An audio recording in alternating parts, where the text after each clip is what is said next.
All right, welcome everybody to Potluck number 132.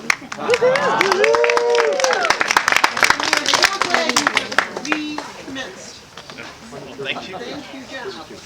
And Kim and I want to thank all of you for once again showing up and bringing all your great energy and great food and drink and everything into our home.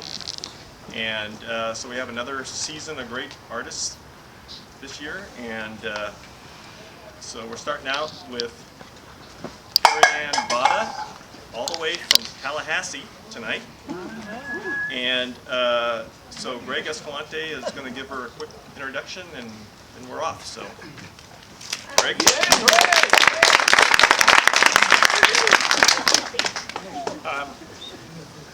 So I was impressed when I met Carrie Ann because I'd seen her art and heard her name around the art scene that I'm interested in quite a bit.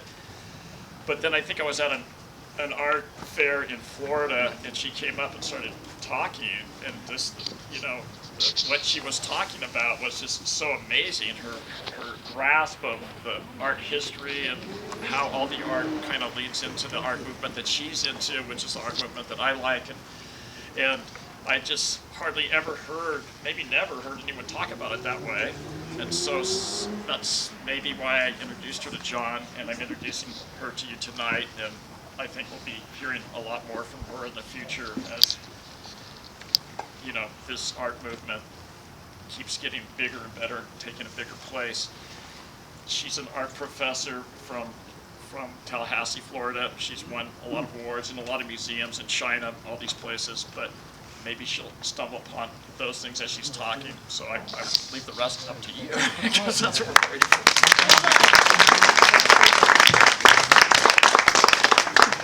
Can you hear me? Yeah. Yes. Okay. The headset is a new experience for me.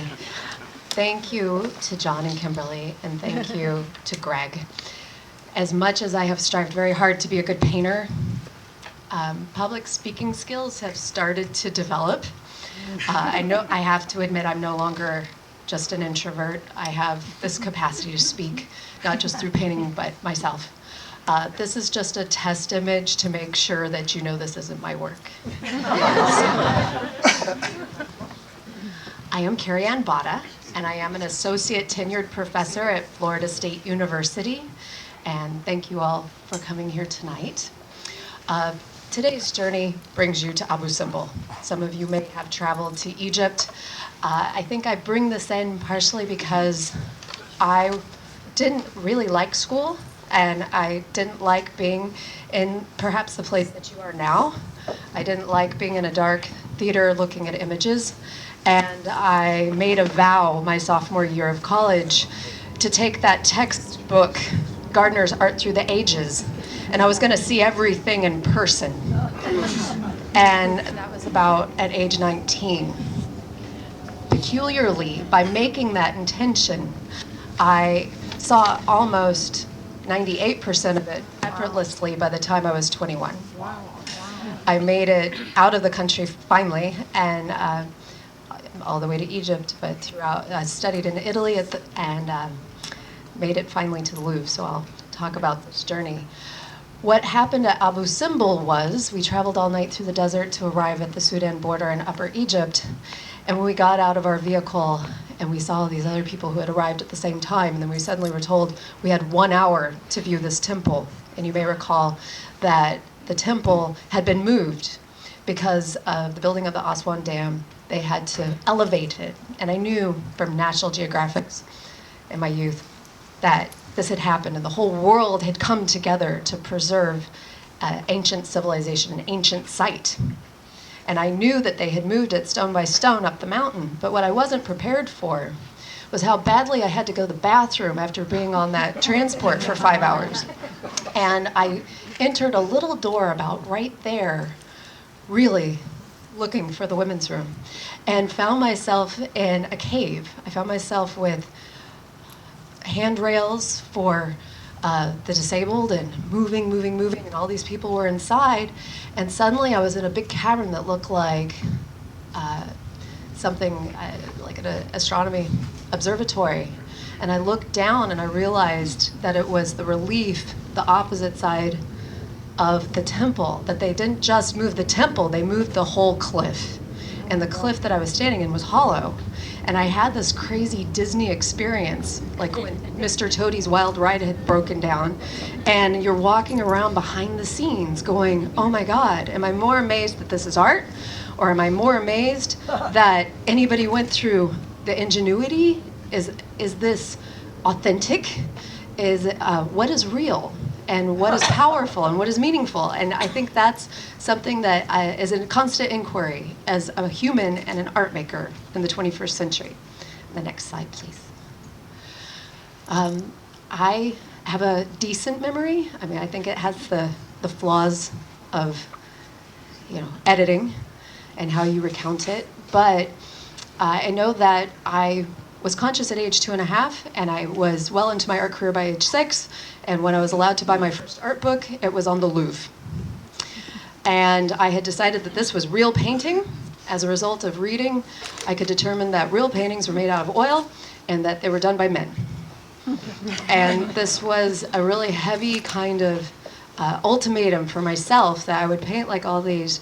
There was hardly anything that would have been less than 150 years old. And I had this aspiration. I do consider, from taking painting lessons, in the 90s, it felt like the Dark Ages.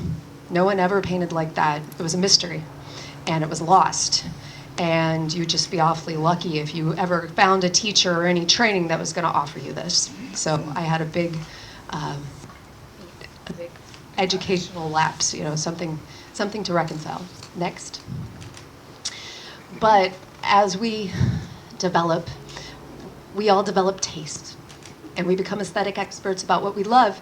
Even if we can't do what we love yet, you aspire and you like one thing over another. And I started to realize that who I loved, Gustave Moreau, Fuseli, Dali, Bosch, that these were all people who had great rendering skills, great powers of imagination, but could also speak allegorically. So it wasn't merely enough to know reality and paint reality, but to subvert it and distort it and put something of original imagination into it. Next. I went to the Art Institute of Chicago for my undergraduate degree, and then somehow, surreptitiously, I was trying to study abroad. I wanted to go, I think, to Africa to study drum making to scare my parents. And they told me that I did not want to go to Madagascar. I wanted to go to Italy. And I said, why? And they said, don't you want to learn how to paint for real? And I was like, yeah, I think I did make that intention. And suddenly I was signed up and going to Italy. These are examples of the carbon, the dust, the black soot that we would arrange for hours and hours and hours on end, 50, 100 hours, attempting to draw representationally. And what a bizarre thing that was to take, a 1995 sense of time and make it 1895 or 1795, and have to sit and wait and learn about the quality. And yet also, really, the whole time I was gnawing off my own arm because I didn't want to be a student of reality. I wanted to be a student of imagination, but there was no other way to get there. What school were you at? The Florence Academy of Art. I was there in 95 and 96. I was there at the same time as Gerald Ackerman, if any of you knew him from your community. And Terry's great. So, and then in Russia's the millennium. We have computers. Art may imitate life, but life imitates TV. I went from being someone who hid in the library and consumed lots of books and really spent the majority of my life believing I was born 100, 200, 300, or 500 years too late, and that I would be very happy painting my entire life in seclusion, being completely unrecognized, and that I would never have any peers and never be understood, and I would only be able to relate to books. And then everything changed. I did attempt to paint my own work after the Florence Academy, so this This is only 1997. I wish it was a lot older. This is what I was able to do when I left the school and tried to integrate it with my own skills. And you can see they're all this terrible, silly, putty pink. I had lost my color skills while working in value. But what is significant was there's an extra arm in this composition. And I had already made friends with some realists, and they had let me know I'd crossed a line. There would be no more realism for you. You're on to other things. And the realism training for me gave me nightmares and worked like waterboarding. I really was scared to leave and to challenge, well, just to be myself. I didn't have enough mentors. So moving on. When you graduate from undergrad, this is very current, it's very contemporary, but it was totally true then. This was the only job for which you would be prepared to be employed. And I tell my students that nothing's changed. You have to get out there and do what you love and find a way to make it. You have a degree in creativity, so you're going to have to figure it out. So I gave myself a mission that I would only work with paint. I worked in galleries, I worked in museums, and then I became a house painter. My grandfather was absolutely chagrined that I would go to one of the top institutions in the nation and paint houses, and I said, Grandpa, this is the only job where I can make $20 an hour under the table so I can go home and paint. So from there, I did a lot of commission work in my 20s. This was sponsored by Budweiser, and I realized about this thing that I didn't know too much about, which is kitsch. And I knew I didn't like it, and I didn't understand it, and I wasn't. I now lecture on kitsch, and I think it's a truly something that California has done superbly and hyperbolically, and there's a real discovery and the revelry of what the elitism has discarded. But when I did this, I didn't even want to sign it. Moving on from there, at the turn of the millennium, I went to New York, and it was like, so what's in the museums, what's in the galleries? And I liked it, but I didn't see myself. And I went to graduate school rather than, and the next slide, please. Really from there, it was always a goal of mine to go to the top tier schools, go to Yale or go to PAFA or go to Tyler.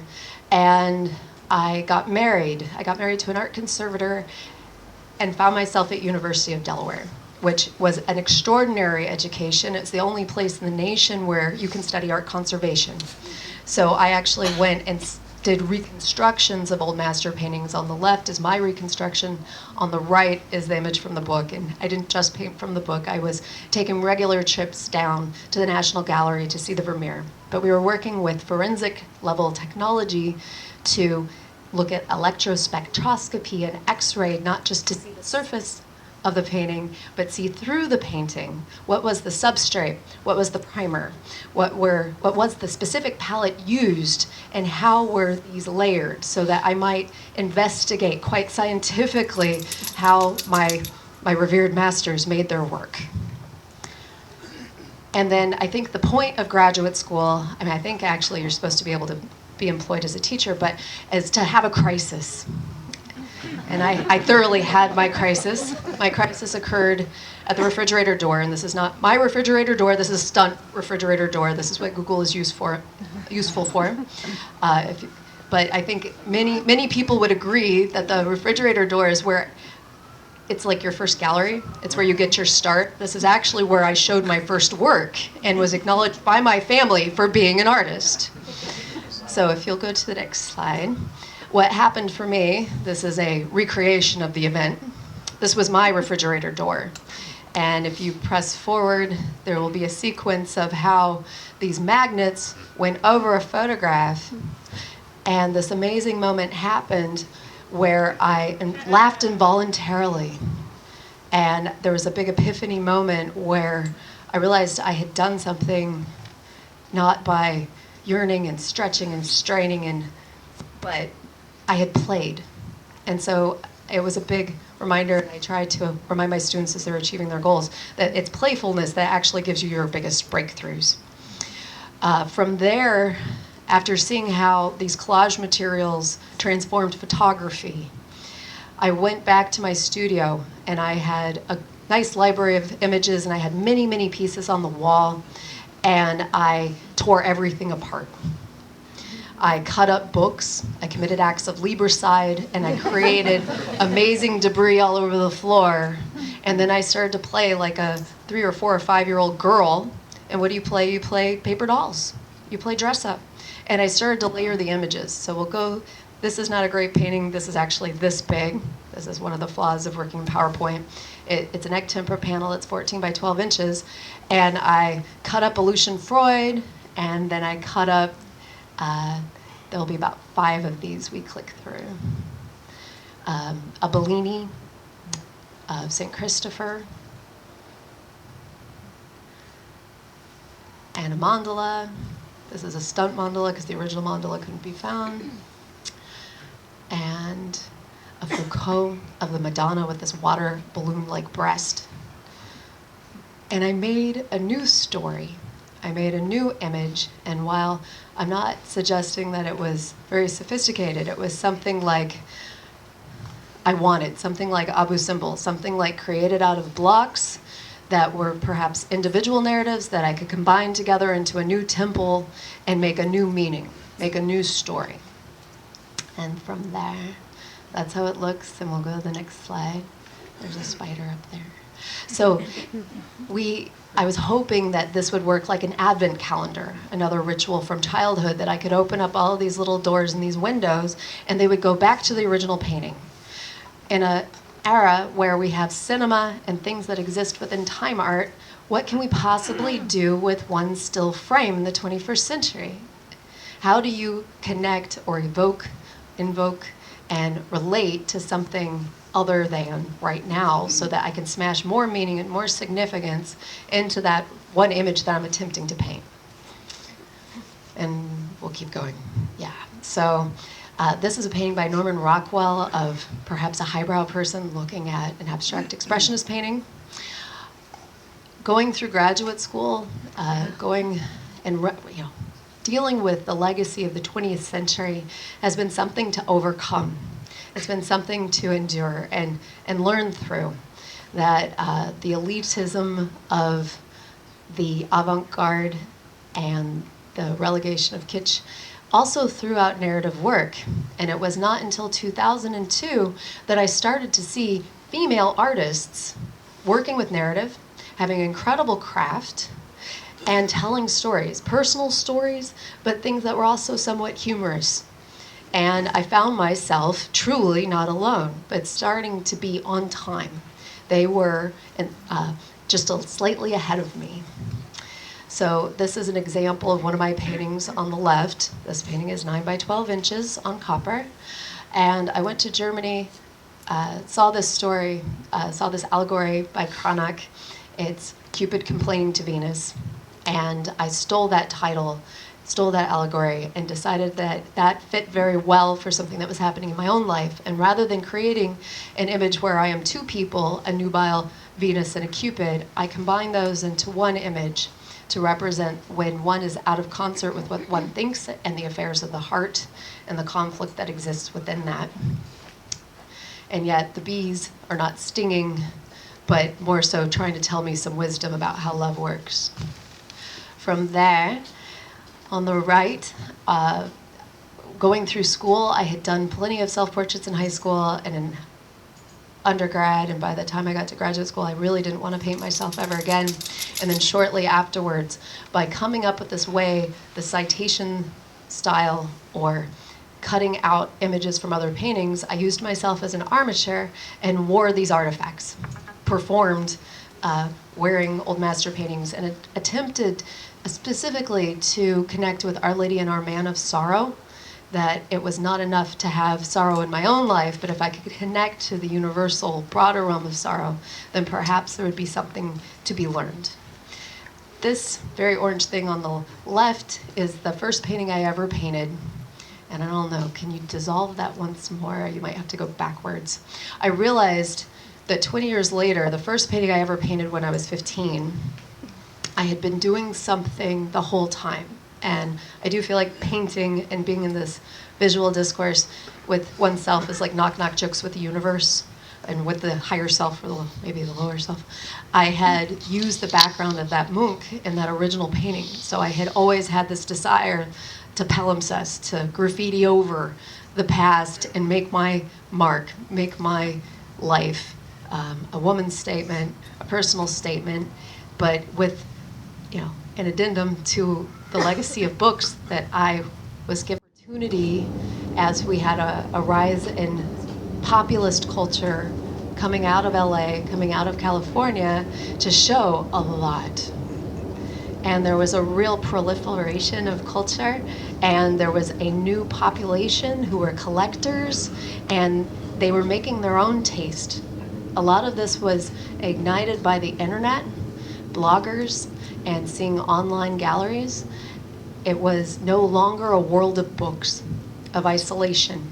The artists could meet each other online and find each other and also interact with the galleries.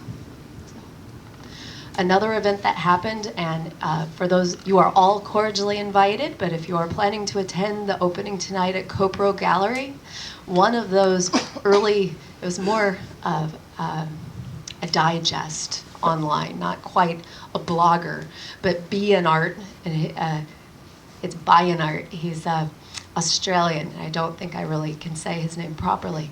That's his real last name, but to Be an Art. He created this online forum where hundreds of artists who had been subculture and unrelated and marginalized during their own time period for being surreal or being metaphysical, including Ernst Fuchs, including Alex Gray, and then the moribund H.R. Giger, who did the concept art for Aliens, were all put together. And then he did a very peculiar thing to me in 2005, and he put my picture online, on the internet, right next to them. These men who were much my senior and had survived great adversity, really, despite their popularity.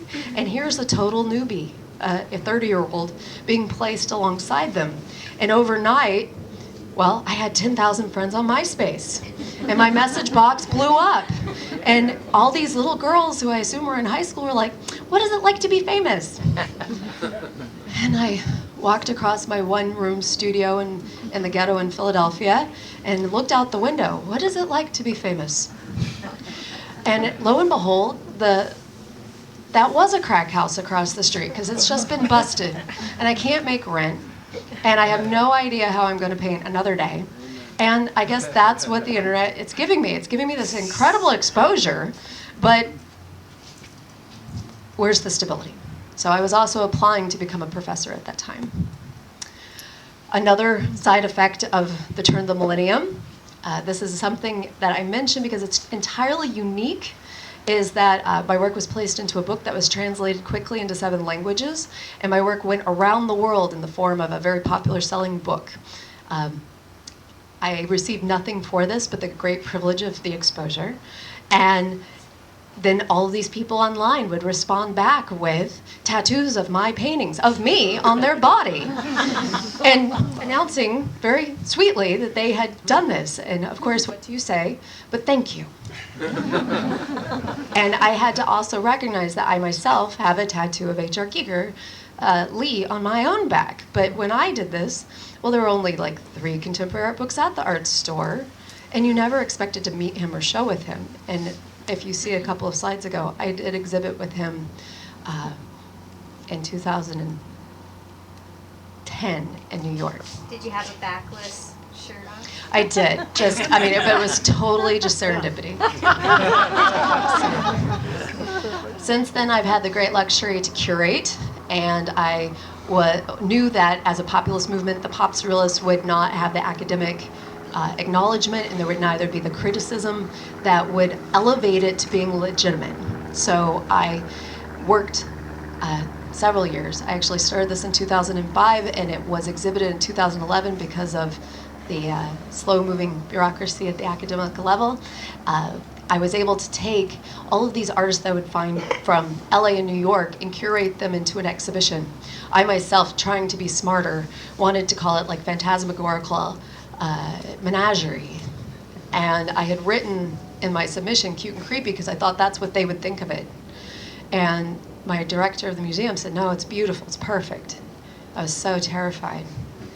And this turned out in Little Tallahassee to be the most celebrated exhibition in the history of their museum. 11,000 people, 3 times the number that had ever attended in 1 month, came to see this work. And because it was not just for the university, it was not just for academics, we were not just talking exclusively within a small milieu of educated people about something secret. This was something for everyone. It was carnivalesque, grotesque, and humorous, and it was really joyful. And everyone left happy and satisfied. So these will go pretty quickly, and actually, I might jump over and press the button myself. There's a little bit of the technique that evolved. I was greatly influenced by, we're gonna skip to this slide. So I'll show you, this is the painting. I'll go through very quickly how I'm attempting to put meaning into a painting. So this is a trompe-l'oeil method to fool the eye. I'm attempting to paint the collage. I think this is a great failure at trompe-l'oeil, but at least it's an attempt. All of these are fragments from other existing paintings, including Rembrandt. That's the collage. The collage might have been more successful, but there's no price point for collage, really. But I'm attempting to use fragmentation, and therefore collage, a purely 20th century thing. It's not until you have the detritus of a civilization, something to throw away from the advertising, that you can cut it up and play with it. So this is more quite modern and actually resembles more like the quilts that my grandmothers and great-grandmothers created. You would take clothing, different things from the family, and take the scraps and create a quilt. Appropriation. I am stealing from other things, but I'm attempting to breathe new life into them and new meaning and new resonance, and then draw attention to them because they could be easily forgotten. Preservation, because I teach materials and techniques of the old masters. I'm constantly attempting to bridge and expand my knowledge so I can bring that knowledge of excellent painting to a new generation. And then the storytelling, this aspect of narrative and allegory, how to tell a story through a story. And we keep going. We'll do these pretty quickly. So here's how the collage developed. And then I would translate it into ink. From there, successive layers of oil paint, 6, 9, 8 layers. And from there, this is another collage, how it translates into the underpainting and the completion. And I show you this because this is another decade of you practice your skill and you practice how you put things together, much like a scientist. And then you try a much bigger example, which we're arriving at. So this is Queen Bitch. I had the great pleasure of having this exhibited at the Harwood Museum in Taos last year. This was a collaboration between Greg Escalante and Billy Shire, where it was one of the first times that a major museum outside of the Los Angeles area exhibited a great amount of lowbrow and pop surrealist work.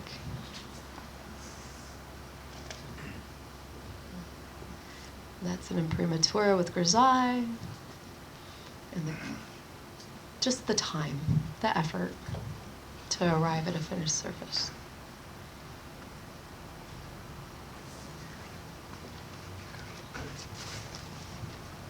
We'll keep going. Let's see. So this was the best attempt at combining the meaning, and then I will show you the painting that is at Copro. This is the ink underpainting. This is the underpainting. The Temptation, the Penitent, Medusa. I'm attempting to paint like St. Luke. St. Luke was apocryphally the first person to paint the Madonna. And if you click to the next one, I am combining then the identity of an alter ego, which is Medusa, and combining the penitent Magdalene. So smashing or mashing up that with Saint Anthony and the Temptation. So a saint that is tormented by demons. And if you click once, Medusa was an innocent who was raped in the temple of Athena and transformed into a monster. Here, like the penitent Magdalene, she is painting and trying to be good And then here come these demons to pull at her snaky locks, to make her lose her cool and forget what she's doing. So we are good to be bad, to be good, to be bad. It's the effort and struggle it is to be human and to paint. And this is my cat. So after successive paintings, it was the attempt to take these allegories over multiple panels and not just put everything in one image. This was a successful series of works where this is Lady or Tiger, which is influenced by a story by Frederick Stockton. This is influenced by Watership Down, this idea of God and then death from this movie about rabbits, and how I've made the woman, her eyes are covered, the rabbit above her. The woman is personifying a rabbit, personifying death. And rather than creating her as a grim reaper, she's accepting these rabbits lovingly back into the womb of the earth.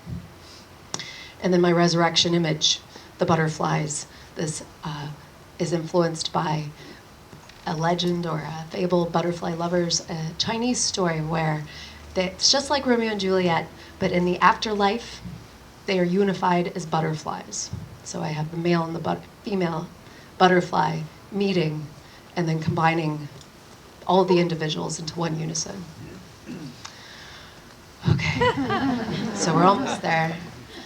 And this is to make sure you're not asleep. we click again. I took that photo myself in Munich. So, it's a great pleasure to paint during this lifetime. This is not my work. This is the work of a colleague of mine, Amanda Sage, an LA artist. One of the results of being online, of having these present-based identities and getting to meet each other first through some kind of interface like Facebook, and then getting to meet each other in the galleries, is you then become friends. I have had the opportunity to take Amanda's workshop. She was the studio assistant of Ernst Fuchs for 11 years, and she came to FSU on her own accord to see me, to talk to my students, and she brought this painting with her, and it's about that size. And she worked on this for a great many years, and it had a big message. This was in 2011. And I realized I might be making things that are kind of cute and kind of sentimental, and that painting actually has a unique opportunity to attempt to change the world. I think 2011 is significant because we were embarking on the March on Wall Street and the 99% versus the 1%. That painting is Anusora Mai, and it is about the benevolent, or it's the greatest act of rebellion, but passive, for a woman to lift her skirt. And I realized that I needed to make something that was an attempt at a powerful statement that could change consciousness. As an educator, at a Research One institution, I wrote a grant to go to Italy, and I researched good and bad government. For those of you who have been to Siena, these are murals exhibited in a civic building, and it was during a time of plague and tyranny that this one small place in Tuscany had the 9. Now, they had commercial interests, but they were interested in having good and bad government and putting murals in a public place that could help people influence how they looked at the world and how they made decisions and consider their legislation, consider what they were doing on behalf of the population. So the last images were bad government. This is good government. Good government, bad government, both have personifications of those principles that are good and evil. Tyranny versus peace, prosperity versus avarice. The peasants here are in a wedding ceremony, and they have commerce, wealth. It's contrasted by the city scene by a pastoral scene, and the pastoral scene is one of agriculture. In bad government, it's war, and they have justice held hostage. This is their image, their personification of tyranny. So this would also mirror virtues and vices. And we'll go forward. So when you take my working method and all of that collage, I attempted to create something that I had longed to do for many years, which is create an Alice in Wonderland's tea party. And then the tea party sort of surreptitiously happened. So here is my interpretation of tyranny. There's a crown in the mouth. It's a combination of a pope and a warlike figure and a monarch. This is from a former painting of mine. This is Rage. From there, I created a more original personification of self-misery. It wears the face mask of our Man of Sorrow, so it's Christ-like. But underneath, it's a bat with little beady eyes, and he's holding 2 sock puppets. And he's talking to himself. So the dead mouse says, "I know they're talking about me." And the sock puppet says, "They're always talking about you." It's the terrible self-indulgent dialogue that is allowed to proliferate if you're thinking the worst about everything that's happening around you. From there, I have my Alice.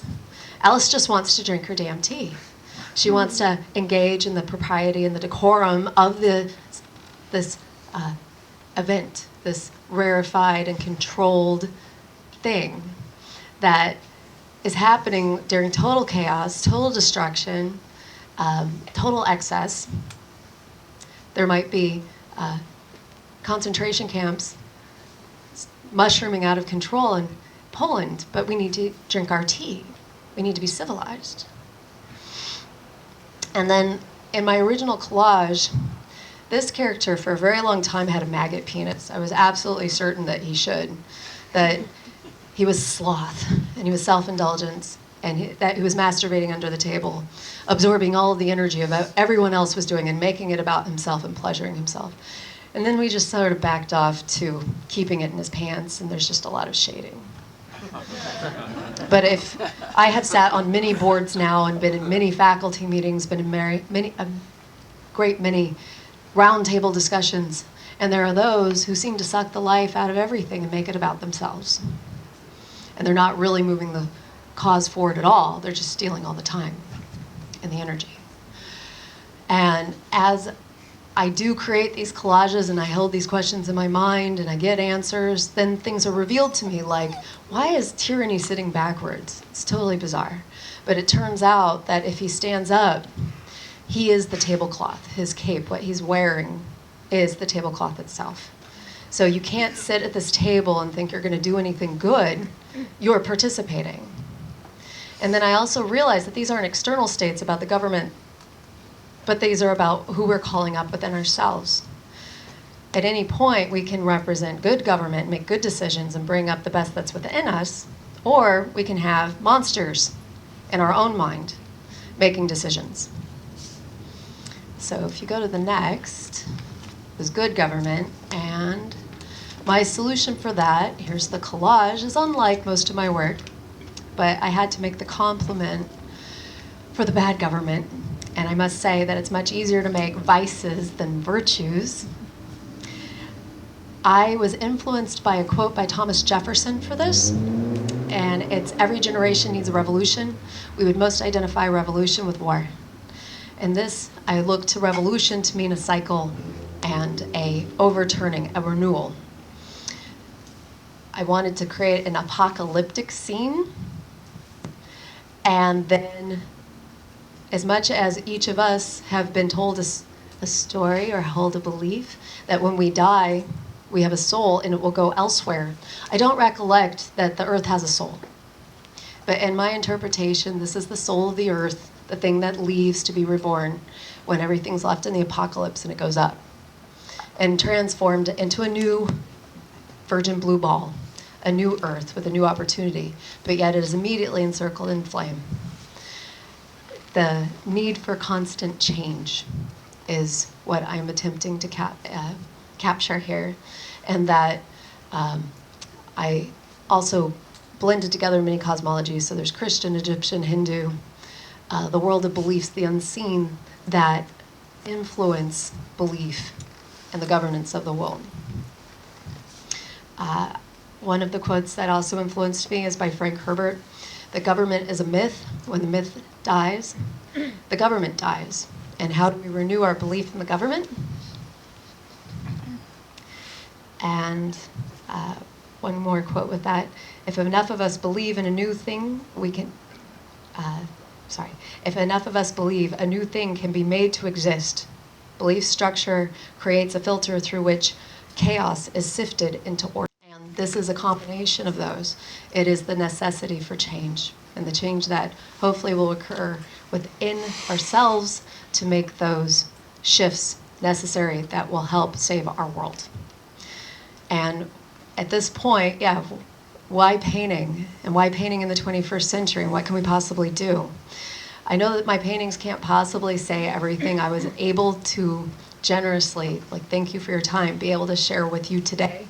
But I'm hoping through the new medium of the internet and through getting to interact with people in person that we can have a conversation about what is good government, what is bad government, and how do we make the changes that are necessary, not only internally but externally, to make this a place that is, the greatest possible outcome for the future. And I do think it's one of the things that painting has the opportunity to do, which is tell stories, to have a conversation, to have an interaction between something, that we hope lasts longer than our lifetime, but is a message for the future and for our present. So thank you very, very much.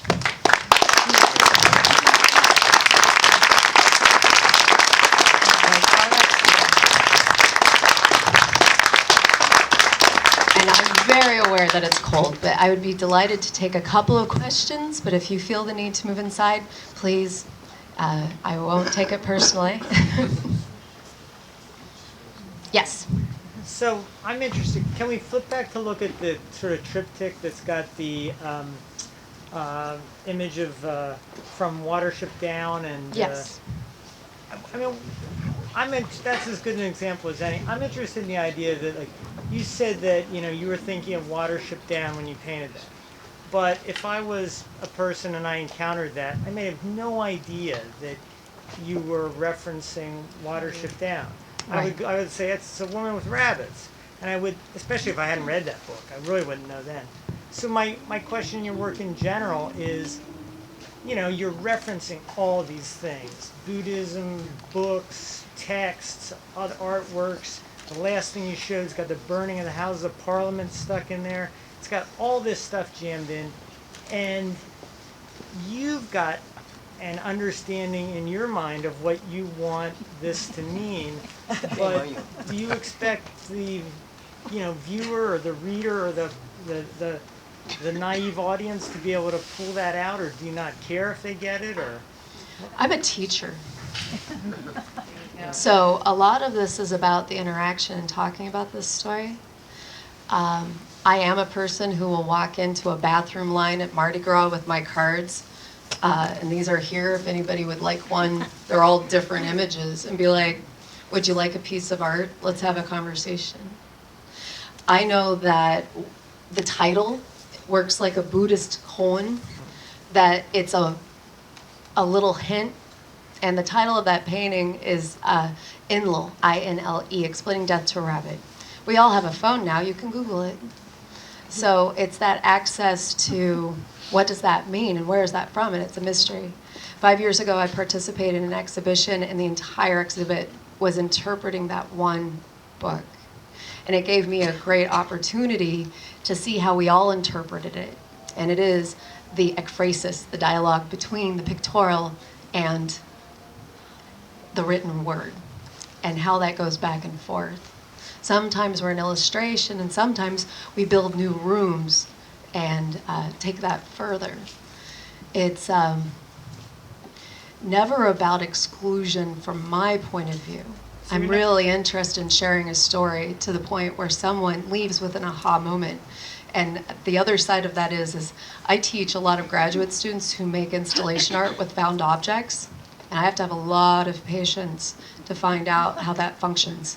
And I consider that a great act of philosophy and transcendental meditation. And I did research while I was here. I didn't just go to representational galleries. I went to places that had work that would serve them. And I had to stay in one installation for an hour and a half waiting. Not because I wanted to leave or I wanted to chew my own arm off, but I was interested and I really felt like there was something there. And I looked through all of the work in that basement and then watched the video. And in the end, it did evoke. And it was that eerie moment where you're like, they are talking to me. It did connect to the universal realm of symbols and images. And I think that it's about having that patience, not to walk in as an expert and go, yeah, I've seen this shit before. But to be like, what does this specific artist have to tell me? And what is their story and what are their materials? So do you think it's fair to say that you feel like these are a little bit of a provocation where you want someone to look at it and get curious and try and figure it out and try and decipher it? I think that's a more human instinct. I don't find a lot of people, generally people are more intrigued by my work than like walk away. But that's just a personal situation. Yes.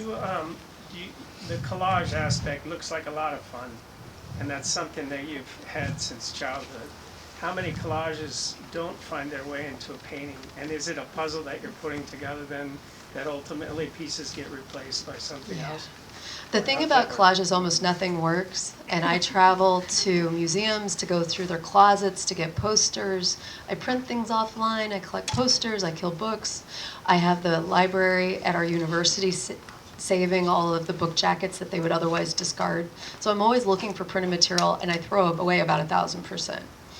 And then I get an intimate relationship, a taxonomy, a dialogue with a certain smaller number of images, and then my cat pissed on all of it this fall when I moved. So I'm going to have to start over. It was like a 10-year relationship with this paper, and now I'm going to have to look elsewhere. And so I consider her a collaborator at this point because I didn't kill her. So it's like a collage in progress then. It isn't a bunch of collages that ultimately one comes out of that. No. It's something that's moving through. Yeah. Yes. I think your work requires contemplation and time. And when you show all of your efforts at one time, it doesn't offer that opportunity, which is sort of what this gentleman was saying. So if I were looking at this image, I want a lot of time to look at it. And I want to walk away with my interpretation. And I think you're inviting the viewer to do that. I don't think you're pushing a message on the viewer. You're giving, am I right? I went to graduate school where they repeatedly beat me with a large stick telling me I was not allowed to be pedantic. I think that, yes, the viewer is the most important thing, the most important part of the equation.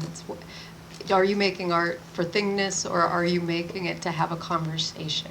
Have you done that with a given piece in one of your classes, where you've had one piece you've looked at for an entire, whatever it is, an hour, or however long your seminars are, and had the people in that group observe and reflect to you, without your telling them what you're trying to convey, what your intent was? And if you have, in general, what kind of a response have you gotten? How do you feel about the response that you got? It's complicated. I would say that the academic format of the day is the critique, and we sit upon hour looking at work, attempting to decipher it and see if it's functioning. Sometimes the artist is allowed to speak, and sometimes they are not. For me to put my work in front of my students, for example, and invite them to look at it for an hour would be the greatest act of self-indulgence and abuse of their time I can imagine. But my work is frequently in museums. I've shown in over 100 exhibits in the last 10 years only because it was doing time all over the world. And I frequently am not only in English, but in, Polish and Chinese, sitting there attempting to see what the other person is taking away. And I'm only really trying to figure out what the conversation in my voice. What do I have to offer? Is it best used by attempting to be part of the art and part of the conversation? Would I be comfortable parking my paintings in any small town in America with its problems and just inviting a conversation outside of a gallery or museum? Yes. But I now recognize that I have something to offer that's unique and different from the work and perhaps has a better use outside of the classroom, even though that's my job. And what can I do with it? So I think it's just it might end up being another medium. We might have to call it performance art. I don't know. But I consider myself only in the middle of my career, so I'll probably I'm working on figuring it out.